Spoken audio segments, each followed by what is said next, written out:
하나님 말씀 보겠습니다. 호세아서 14장입니다. 호세아서 14장.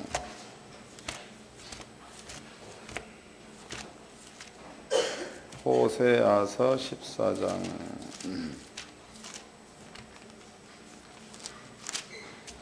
1절서부터 3절까지. 호세아서 14장 1절로 3절까지. 다 같이 한 목소리로 합독하도록 하겠습니다. 시작. 이스라엘아, 내 하나님 여호와께로 돌아오라. 내가 불의함을 인하여 엎드려졌느니라. 너는 말씀을 가지고 여호와께로 돌아와서 아뢰기를, 모든 불의를 제하시고 선한 바를 받으소서. 우리가 입술로 수송아지를 대신하여 주께 드리리이다.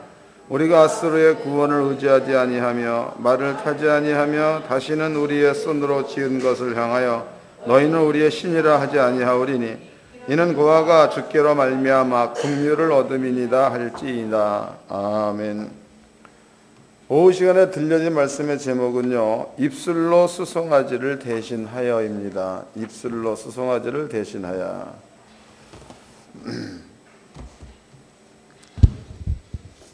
이 부분도 여러분들이 마음을 잘 이렇게 다잡으시고 이 말씀을 잘 들으시면 성령 받은 자들이라면 큰 기쁨이 있을 거다고 또 큰 은혜가 있을 줄로 믿습니다.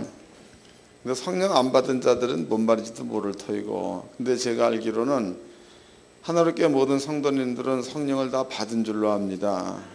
그래야 하나님의 아버지라 부를 수 있으니까 그런 거죠. 그 말도 성경에 나와 있죠. 있어요. 로마서 8장에 나와 있습니다. 먼저 이제 그 믿음에 대한 이야기를 제가 간략하게 해드리도록 하겠습니다. 이건 꼭 믿음으로 돼야 될 부분이니까 설명해 드리는 겁니다. 믿음이라는 게 뭐냐? 믿음이라는 게 뭐냐?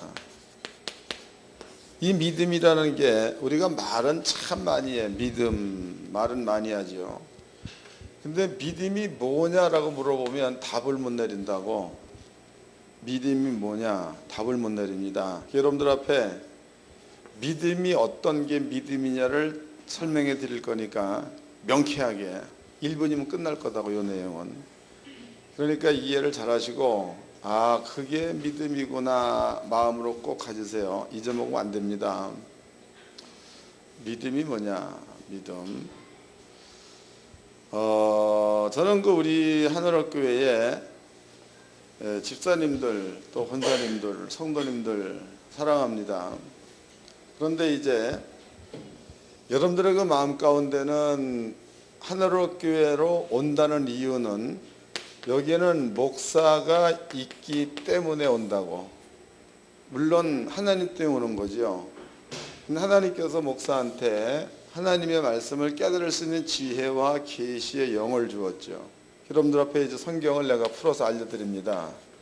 그럼 여러분들이 교회를 올 때에는 집에서 오지 뭐 다른 데서는 오지 않을 거 아니에요. 다들 집에서 올 때는 오늘 교회에 가면 목사님이 있을 거다라고 생각하고 오죠. 목사님이 있을 거다로 생각하고 옵니다. 이 말을 바꿔보자고. 목사님이 있을 거다로 믿고 오는 거죠. 다시, 목사님이 있을 거다라고 생각하고 교회 오는 그거나 목사님이 있을 거다로 믿고 오고 있는 그거나 따지면 같은 거다고. 여러분들의 그 믿음이라는 그것은, 만약에 이제 여러분들 앞에 내가 목사님이 정 집사님 내일 오실 적에는 내가 먹게 빵을 좀 하나 사다 주세요 얘기를 했어요. 그러면은 목사님이 생전 처음으로 나한테 빵 사달라 얘기하는구나. 잊어먹겠어 안 잊어먹겠어? 안 잊어먹죠. 그럼 다음 주일날 빵을 사가지고 왔어. 그러면은 빵 사가지고 왔을 그때는 목사님이 빵 사가지고 오라 그래서 사가지고 온 거지. 딴 이유는 없잖아. 그 믿음이라는 것은 딴 게 아니라 있다라는 생각과 그 사람이 한 말이야. 그 말에 의해서 내가 움직여지는 게 믿음이에요. 믿음이 어려워 쉬워? 너무 쉽잖아. 이게 믿음의 정의를 못 내리니까 어려운 겁니다. 그 사람이 있다는 것과 있으면 그 사람의 말을 따라가는 것, 이것이 믿음이에요. 하나님께서 우리한테 믿음을 요구할 적에도 가장 먼저 하시는 말씀이 먼저 하나님의 계심을 믿으라 그랬죠. 하나님의 계심을 믿으라. 두 번째는 하나님께서는 상 주시는 이심을 믿으라 이랬다고. 그럼 상이라는 것은 뭐냐? 하나님이 해놓으신 말씀대로 하면 무언가가 그 말씀 속에 숨어있는 뜻대로 된다는 게 상이다고. 믿음 정의하셨죠? 그러니까 믿음 생활은 어려운 게 절대 아니에요. 어렵게 생각을 해서 어려운 거야. 그 만약에 이제 하나님께서 여러분들 앞에 사랑하라 그랬어. 사랑하라. 그럼 하나님이 있다는 사실이 믿어지고 아버지께서 사랑하라 라고 얘기를 하셨습니다. 사랑하라.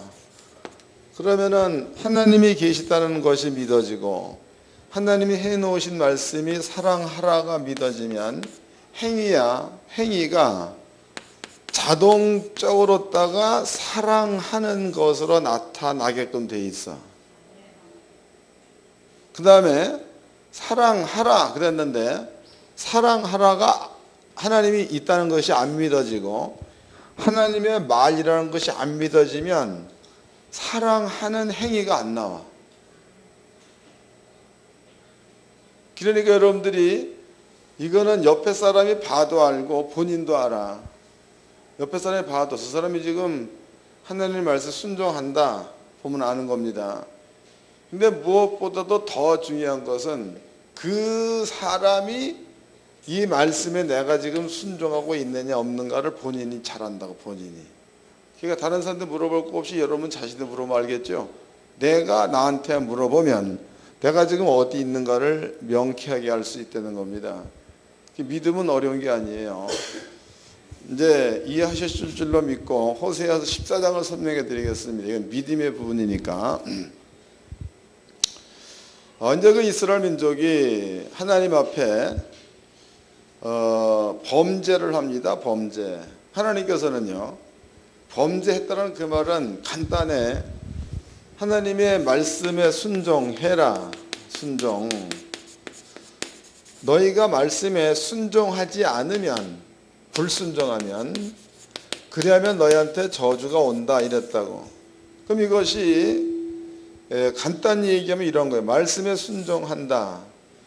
말씀에 불순종한다는 불순종하는 것 자체가 세상법에 있다 그 말이라고. 세상법에, 하나님의 법이 아닌 세상법에 있다 그런 뜻입니다. 순종하면 말씀 가운데 있는 거고 불순종하면 세상법 가운데 있는 거다. 세상법 가운데 있으면은 여러분들은 하나님께서 불순종할 때에 해놓은 저주의 말이 세상 법 가운데 있으면 임하게 돼 있고. 이 말도 또 못 알아듣네. 이게 뭔 얘기냐면 아까 설명을 드렸죠.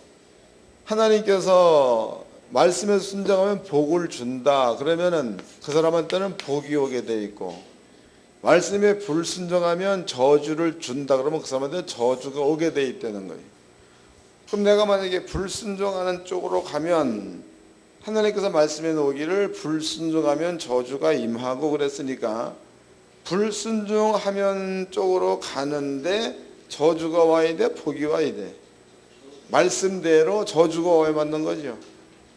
그 다음에 순종하는 쪽으로 가면 복이 와야 돼, 저주가 와야 돼. 복이, 여기는 저주가 없는 거다고. 그러니까 하나님께서 말씀에 순종하라. 순종하지 않는 것이 죄다. 죄가 있으면 값이 따른다, 저주. 이게 성경입니다. 그럼 이스라엘 민족이 하나님 말씀에 순종을 안 했어. 그래서 저주가 찾아왔죠. 아버지께서 이제 이 저주를 이스라엘 민족한테 퍼부어버리면 그러면 살아남을 자가 없다는 거죠. 하나님께서 하시는 약속하신 게 뭐냐면, 그러면은 너네들이 범죄한 것대로 죄의 값을 너희한테 갚아버린다면 너네들은 살아남을 자가 없다. 그래서 아버지가 이스라엘 민족한테 준 대책이, 그러면은 너네들이 지은 죄야, 그 죄로 인해서 받아야 될 저주를 구약 성경에는 제물, 소, 양, 비둘기, 또 이제 가루 이런 것들로 죄 대신에 소를 죽이고, 우리가 받아야 될 죄의 값 저주 대신에 양을 죽이고 비둘기를 죽이고 가루를 태워드리고, 그러면은 너네들이 지은 죄의 값을 이러한 제물을 죽이는 것으로 치른 것으로 내가 해주겠다 이랬다고. 그럼 이스라엘 민족 대신에, 불순종 대신에 소나 양이나 비둘기가 죽어버리면 이스라엘 민족이 직접 죄값을 안 받아도 되는 거죠.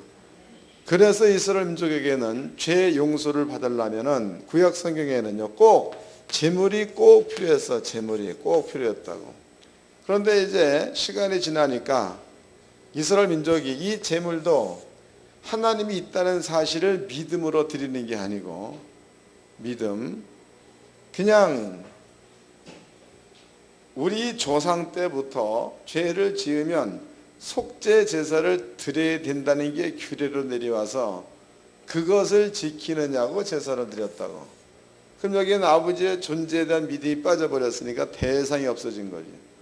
그럼 대상이 없는 제사는 드리라만 한 거죠. 드리라만 한 거야. 하나님께서 이제 말씀하시기를 너네들이 이 모양이다. 그러므로 이제부터는 내가 너네들을 몽땅 다 죄의 값으로 죽여버리고 너희들 말고 세상 모든 사람도 몽땅 죽여버리겠다라고 아버지가 선언을 합니다. 선언. 그 첫 번째 선언에서는 노아 때 우리가 봤죠. 노아 시대에 노아 식구를 제외한 나머지 다 죽였죠. 신약 성경이야. 신약 성경에서는 몽땅 다 죽이겠다라고 얘기해 놓고 예수를 보냈죠. 예수 보내가지고 예수님 앞에 세상의 모든 죄를 짊어지키우고 예수를 죽이는 그것으로다가 죄의 값을 치르게 하셨습니다.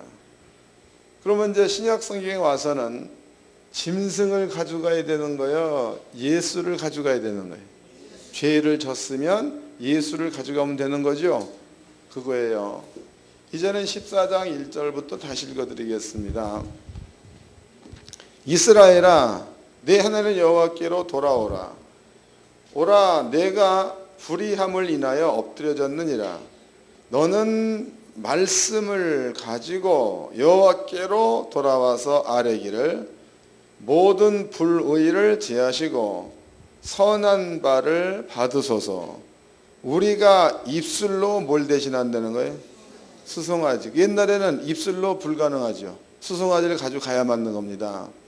근데 입술로 수송아지를 대신하여 주께 드리리이다 그랬으니까, 그러면 이제 신약 성경에 와서 입술로 수송아지를 대신한다는 그 말은 소를 잡아드리면 되는 거예요? 예수 이름을 드리면 되는 거예요?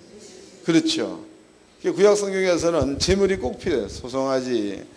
그런데 이제 신약 성경에서는 예수라는 이름을 가지고 오면 아버지가 우리 죄를 다시는 기억하지 않는다 이랬단 말이지. 그럼 호세아서 14장 그 이야기는요, 당시 이스라엘 민족한테 준 말이야. 먼 훗날 우리한테 준 말이에요. 우리에게 준 말이죠. 너희가, 우리가 하나님의 말씀을 가지고 주께 오리니, 우리 입술로 수송아지를 대신하고 그랬으니까. 그럼 이제 구약 성경에 본다면은 속죄제를 드리려면 먼저 소를 잡아야 되잖아. 가죽을 벗기고 또 배를 갈라야 되죠. 내장을 끄집어내야 되죠. 목을 잘라야 되죠. 또 이제 피를 가지고 들어가서 성막에다가 뿌려야 되는 거고, 이러한 절차가 필요하다고. 근데 신약 시대에 와서는 이런 절차가 예수가 죽는 것으로 없어졌잖아. 우리는 여러분들이 무슨 허물이 있다 그러면은 말씀 딴 거 가져갈 것 없이 요한복음 1장 29절 가져가면 되지요. 예수가 우리 죄를 지고 갔다, 요 말 가지고 오고, 그리고 하나님 기도할 적에는 예수 이름으로 기도한다 그랬죠. 예수님께서 우리 죄를 가지고 십자가에 죽었은즉 그 예수 이름 자체가 증거가 되는 것 아닙니까? 그런 뜻이에요. 그래서 교회 와서 기도할 때에 여러분들은 말씀을 가지고 주께 나아가며 또 내 입술로 수송아지를 대신하고, 그 얘기는 이제는 말만 해도 주님께로부터 용서를 받는다, 그런 뜻이 되겠죠. 이거 얼마나 은혜스러운 얘기입니까? 다시 읽어드리겠습니다. 이제 1절서부터 이스라엘아 내 하나님 여호와께로 돌아오라. 내가 불의함을 인하여 엎드려 졌느니라. 너는 말씀을 가지고 여호와께로 돌아와서 아뢰기를 모든 불의를 제하시고 선한 바를 받으소서 그랬으니까, 그럼 불의라는 게 말씀에 불순종한 것을 불의라고 하죠. 그럼 불의가 제해지려면 어떻게 해야 돼? 예수가 우리 죄를 가지고 죽었다는 사실을 믿어야 되잖아. 근데 그 말씀이 1장 요한복음 1장 29절에 나와 있죠. 세상 죄를 지고 가는 하나님의 어린 양을 보라. 그 다음에 이제 우리가 입술로 수송아지를 대신하여 주께 드리리이다 그랬으니까 말만 하면 된다, 그 말이야. 말만 하면 된다. 근데 그 말이 예수께서 우리 죄를 가지고 갔으니 예수님께서 우리 죄를 가지고 죽었다는 사실을 나는 확실하게 믿습니다. 이 말이 어려워 쉬워? 너무 쉽잖아 이거. 그런데 이 말씀을 여러분이 하나님 가지고 올 때에 아까 설명해 드렸죠. 믿음으로 드리면 된다, 그런 뜻이에요. 그 다음에 이제 4절입니다. 그랬을 때에 다음 절에 나타난 사건이라고. 4절 내가 저희의 패역을 고치고 즐거이 저희를 사랑하리니 나의 진노가 저에게서 떠났음이니라 그랬으니까 입술로 수송아지를 대신하게 되면 하나님의 진노가 떠난다는 거죠. 깨달아졌을 줄로 믿습니다. 이것이 절대로 어려운 게 아니에요. 우리 하나님께 성도님들은 생활 가운데서도 물론 먹고 살려면 머리가 뽀개질 만큼 복잡스럽겠지. 그런데도 뽀개질 만큼 복잡한 그것이 여러분들을 살리지 않는 거죠. 내 말은 영이요 생명 그랬으니까 이 말씀은 여러분들을 살릴 줄로 믿습니다. 그러니까 머릿속에 어떤 그 뭐 친구다, 뭐 지인이다, 뭐 사업 파트너다, 뭐 어쨌다 이것 넣지 말고 아주 간단하잖아. 말씀을 가지고 주께 나오며 입술로 수송아지를 대신하리이다. 그 뒷절에 내가 너희의 죄를 기억하지 아니하리라 그랬으니까 그 뒤에 찾아오는 것은 복만 온다, 그 말이에요. 읽어드리겠습니다. 4절 다시 한번. 내가 저희의 패역을 고치고 즐거이 저희를 사랑하리니 나의 진노가 저희에게서 떠났음이니이다. 진노라는 것은 저주를 뜻해. 저주가 떠났다 이 말이에요. 그 저주가 떠난 그 자리에는 뭐만 오게 돼 있는 거예요? 복만 오게 돼 있는 거죠. 복만. 그 은혜를 꼭 이번 주간 내내 받으시기를 주의 이름으로 축원합니다. 복 받는 것도 싫으면 또 뭐 아멘 안 하면 돼. 옆사람과 인사 좀 합시다. 하나님의 은혜 속에서 삽시다.